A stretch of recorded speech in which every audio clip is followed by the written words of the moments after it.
Hello, fellow old schoolers. Echo Greg here with another recorded webcam match.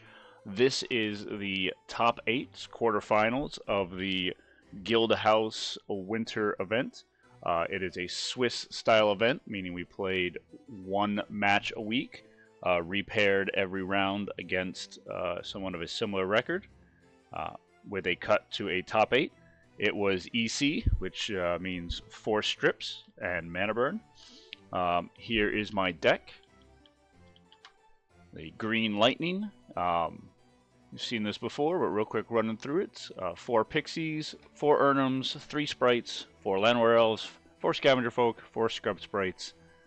Some power in the 2 applicable mocks in here, Emerald and Ruby, Lotus, Chaos Orb, Soul Ring, 2 Crumbles, 2 Mazes, 4 Giant Growths, 4 Bolts, and the lands, 2 cities, 4 forests, 4 Pendlehaven, 4 Taiga, 4 Strip, and 4 Factory. Out of the side, I have 3 Artifact Blasts for pesky artifacts, primarily Trikes, 2 Red Elemental Blasts, 3 Disintegrates, those are there mostly for Trolls, 2 Falling Stars for the Aggro Mirrors, 2 Tranquilities, and 3 Whirling Dervish. Coming into the top 8, I was the number 2 overall seed, and my record was 4-1, having lost only to Stumi on his black, red, blue kind of good stuff deck. So I am up against Noah. Noah is on kind of a red shops Blood Moon type deck with some Atogs. So he's got 3 Atogs, 3 Trikes, 2 Shivens, 4 Blood Moons, 4 Bolts, 2 Shatters, an Ancestral, a Fireball, 2 Relic Barriers, Chaos Orb, Winter Orb, City in a Bottle, Wheel of Fortune, Time Walk, Earthquake, Mind Twist, Demonic Tutor, 3 Ices, all 5 Moxen, Soul Ring, Lotus, Mana Vault, and then 4 Strips, 3 Factories, 2 Workshops, 4 Volcanics, 4 Badlands, and 2 City of Brass. Out of the sideboard, he's got a Disintegrate, a Falling Star, a Time Twister, 3 Red Elemental Blasts, a second City in a Bottle, 2 more Shatters, a Book, Mirror Universe, the 4th Trike, 2 Abyss, and a Tetrabus. So, looking at this, the things obviously the Trikes are very bad for me, especially game 1 where I don't have any real way to interact with them other than Urnums and Pixies. The Blood Moons are a big problem for the deck. I know I do have the red splash, but the deck really shines when it can use Factories, Mazes, and Pendlehavens effectively. I also only have 5 green sources, including the Mox, which can be shattered. So if he gets an early Blood Moon, there's a chance that I just do not get to play the green spells, which is obviously what my deck is built on. Sitting in the bottle could be problematic. I do have the 4 Urnums and the cities in the main, but he does only have the 1, so not too bad. The main deck Earthquake's an issue.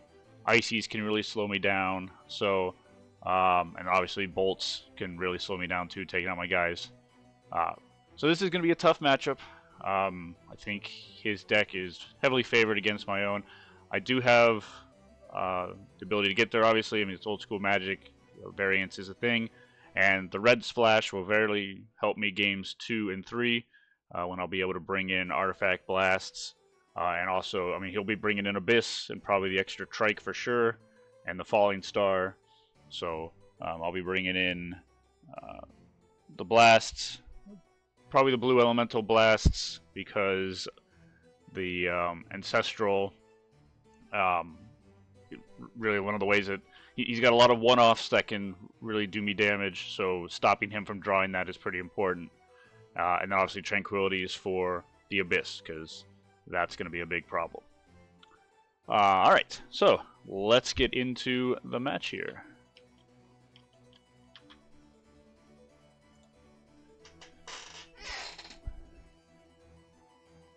So Noah leads off first. He won the die roll. He goes a Factory, Pearl, Emerald, but just passes. So fortunately nothing to play.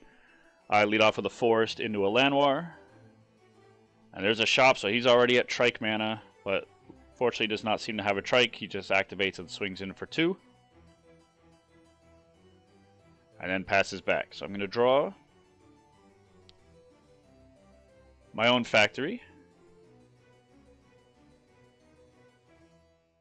Play a Sprite, and I'm going to pass. So keeping the elf up to activate factory, also potentially show a crumble, so just kind of keep that factory of his from getting in.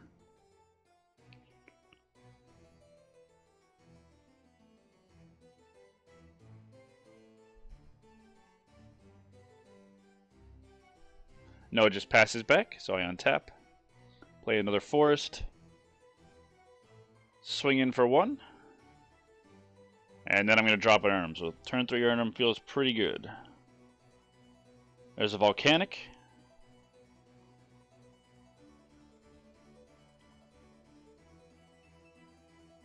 I was thinking about what to do here. So he's going to tap 4. He's going to fireball both my dudes, splitting the damage.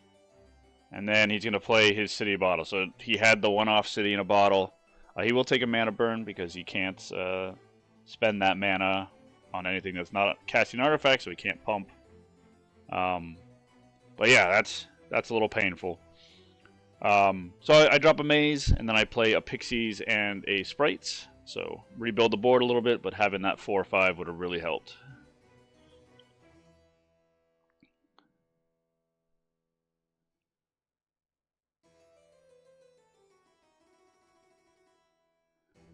Noah's got a strip.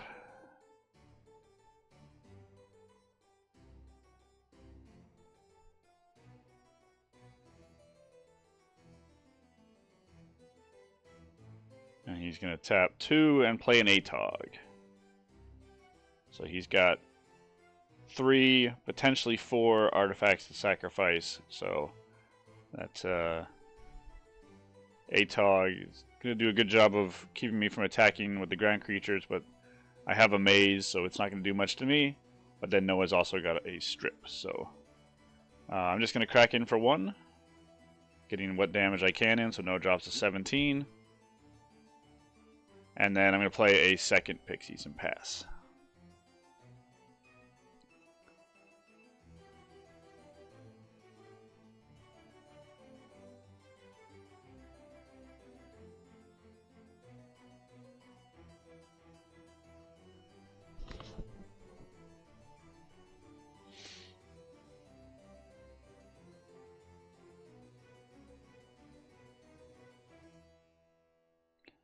I was thinking about what he's going to do here.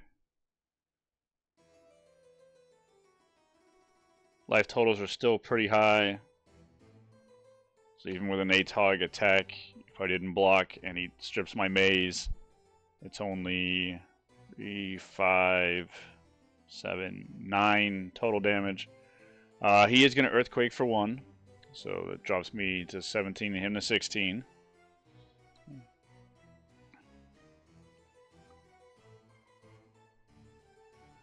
He's going to play a Badlands.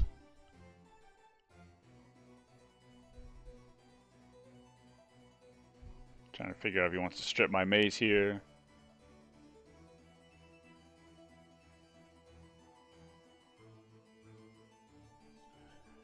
He is going to strip it. He's going to activate. And he's going to swing in for 3. I'm going to crumble. He'll sack in response, so I'm still going to take the 3 damage, dropping to 14, but at least it takes that out for future turns. So I play a Taiga. I'm going to swing in for 3. So, you have a pretty good race here. I'm at 14, he's at 13.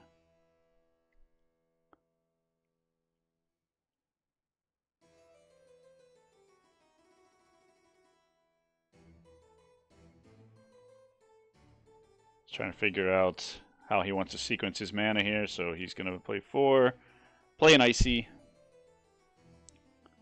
That again, that's going to slow me down a little bit. No attack, he just passes back. So it means I have no real profitable attack going at him. I will play a Strip Mine. I go to combat. He's going to tap down my sprites. I'm going to go ahead and strip his workshops again, trying to keep him off of trike mana at this point. So that takes him down to just 4 mana. I thought about taking off his volcanic to take away blue, but I think keeping him from getting the trike is most important. So he's got a Lotus and a second Icy, and he's going to attack. Yep, and I dropped a 13, so this is going to make things pretty problematic here. Activate the factory.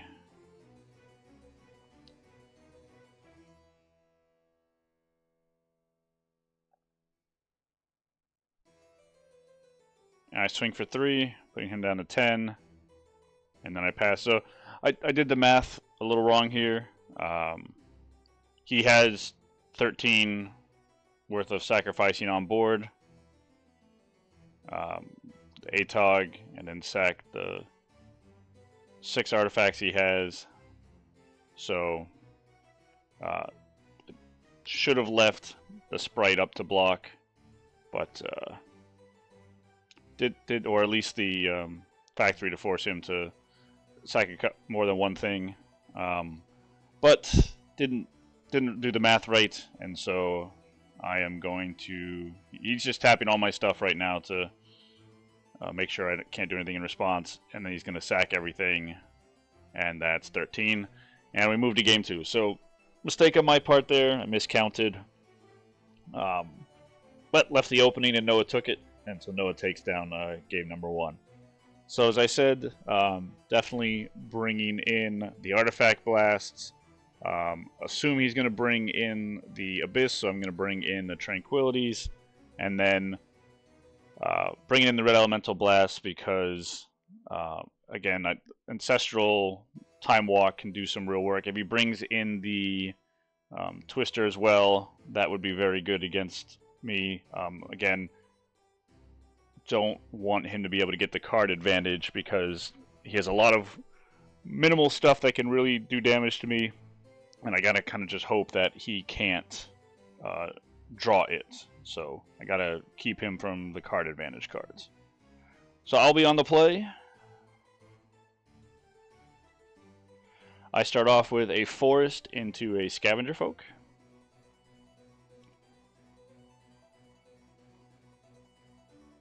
Noah's got a City of Brass and just passes back.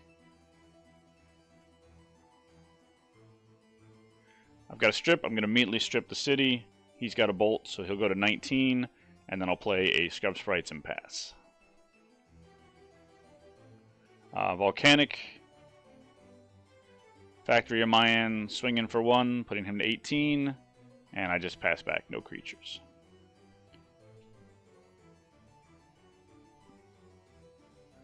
I'm going to activate, come in for 3, and then play a Scavenger Folk. So put some pressure on. He's definitely in mana trouble here. So I've got to get in what I can. Swing for 2, drop him to 13, and then drop an Urnum. So, again, maybe he draws another land and can drop a bottle, but I got to get pressure on. I got to kill him quickly.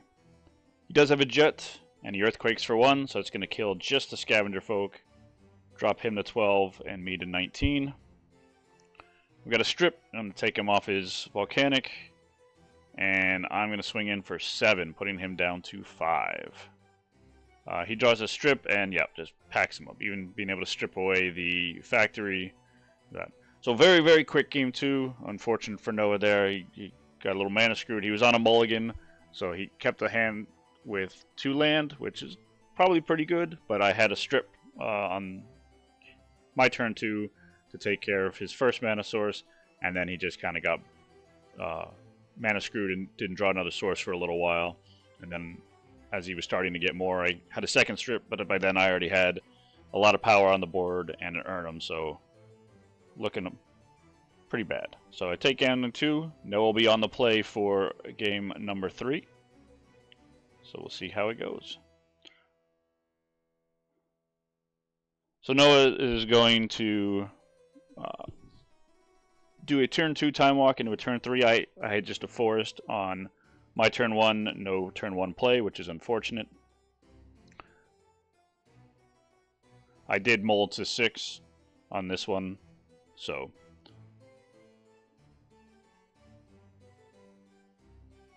No, I'm trying to figure out what he wants to do here. He just passes back. So I tap second forest, play a Pixies, and pass. He's got a bolt, which is to be expected, but I have to put some sort of threat on the board, and at least it gets the bolt out of his hand. So it untaps.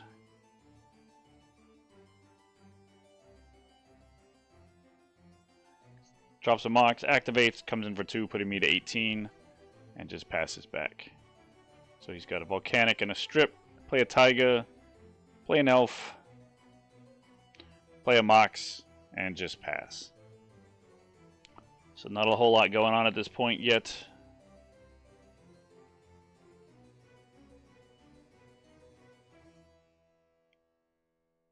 Now he's tapping, oh, I'm thinking about it, how he wants to sequence this.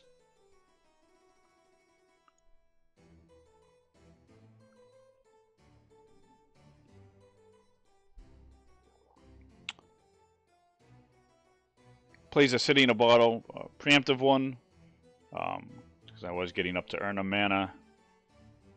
Second Taiga, I'm swinging for 1, daring him to activate his factory.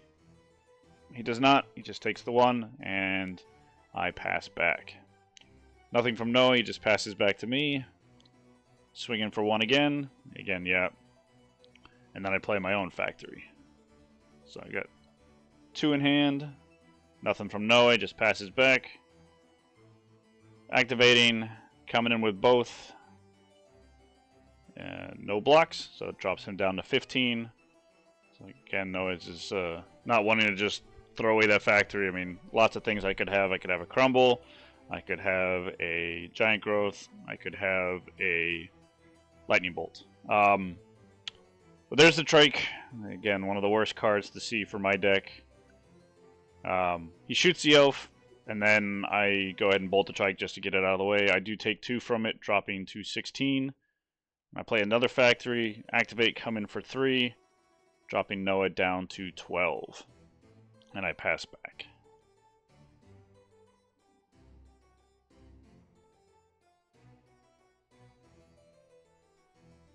So Noah still does have that Strip, which he's got 2 of them now, which is unfortunate because, yeah. He does Mind Twist me. I'm going to bolt him in response. And then I'm going to show, can't really tell what those are because of the glare, unfortunately. I believe it was an Urnum and a land. Then he strips both my factories. So no threat on the board right now. I do play a Scavenger Folk, which is at least going to keep his factory at bay, but he's got a bolt for it. And he's going to play a Soul Ring. And there's an Abyss, so that's going to be a problem. I need to draw Tranquility. And I pass back. He's going to crack in for 2, putting me down to 14. There's a Pendelhaven. Another 2, drop me to 12. Yeah, 2 cards in hand, I just pass back. So at this point I need to draw up to a large amount of creatures. There's a Strip Mine, so at least that's going to stop the damage coming in. He's got Ancestral. I do not have a Red Blast. So again, yeah, that's why I brought him in. That was one of the cards that was Mind Twisted, I remember, was a Red Blast. So yeah, it would have been great to be able to hit that. So he's going to activate. I'm going to immediately strip. I can't afford to lose much more life. So I've got 3 cards in hand, just passing back. Again, I need to build up a good collection of creatures in hand so that I can drop them all on the same turn and then not worry about losing them to Abyss. Or losing them to Abyss, but at least being able to trig in. So I play a Scavenger Folk and a Scrub Sprite. The neat thing about the Abyss is it targets, so I can use Scavenger Folk. Oh, but he's got a Falling Star, so that's going to shut this plan down. But I could target the Scavenger Folk and then use the Scavenger Folk ability, so blow up one of his things and kind of neutralize the Abyss for that turn. But that Falling Star puts an end to that plan. So back to ground floor with 0 creatures. Gonna throw out the Scavenger Folk that way. Again, I think at this point I have an Urnham in hand, so I really just need to clear that bottle to be able to start progressing the board. So yep, during the upkeep I'm going to blow up the bottle. And then I'm going to play an elf. And then, yep, there's the Urnham. So the goal here is to sack the elf to the Abyss. Get him for 4, which is going to put him down to 5. But he has a second bottle. So again, yeah, Noah had all the answers this game. Which kills the Urnham. And then, yeah, lose the elf in the upkeep. And just pass back. Luckily, he's got no threats on board right now. He's got a lot of mana. He's got things locking me down, but he doesn't really have anything that can kill me, so I still have a chance to kind of draw out of it. He's also at low life, so I think he was asking me how many bolts I had in the graveyard. The answer is 2 at this point. So I pass back. End of turn, he taps down a Taiga. These were open deck lists, so he knows that I have Artifact Blast in, so he's probably trying to chop down the red mana to prevent that from happening if he's got some sort of big artifact he wants to cast on his turn. And the Icy's not really doing much. So yep, just tapping it all down. No sense in floating the mana because he'll just go to combat and I'll take a burn. So what's a whole lot of mana he's tapping. Yeah, so he's going to Earthquake. For 7, putting me at 3 and him at 2. Yep, and that does it. So I show my hand, Pendlehaven with 1 in play, a Sprite that I had to draw some more, and a Giant Growth. So could have gotten it. That Falling Star, and then the second bottle really did me in this game. I mean, obviously Abyss is what won the game, but yeah, good games to Noah. Congrats. Noah does go on to take down the whole tournament, so don't feel too bad getting bounced by him in the quarters. But it was a great run. I love playing this deck. It's a lot of fun. It's the first time No, it's not the first. I've played it in 4-strip before. So it obviously struggles somewhat in 4-strip because it does only have a limited amount of red sources. It's much better in Atlantic or Swedish, where there's only the 1 strip. But it is a blast to play. And the red really, really helps the green deck, solves a lot of our problems. The artifact blasts are great. The falling stars for the mirrors, and the blue or red elemental blasts are good against the broken power cards that really put us at a disadvantage. And also, you know, for the edge case decks that are running things like Mahamoti or Control Magic, taking our stuff. And while I'm usually never really sad to see a dib on the opponent's side, sometimes it is nice to be able to kill a dib, especially if it's a tight race. But usually I want the dib there to deal them damage while I go wide, and because I can typically do more than the 1 dib can. But sometimes it's nice. So yeah, the red really helps a lot. But again, congrats to Noah. Great run. As I said, he takes the whole thing down. And so I finish the Swiss event 4-1. The number 2 seed, but I get knocked out in 3 very close games. Game 2 was a bit of a runaway, but the games 1 and 3 were nice close games where really just a couple draws and a couple cards swung the matches, which is really what you want to see in old school Magic. So thanks for watching, everyone, and I will see you next time.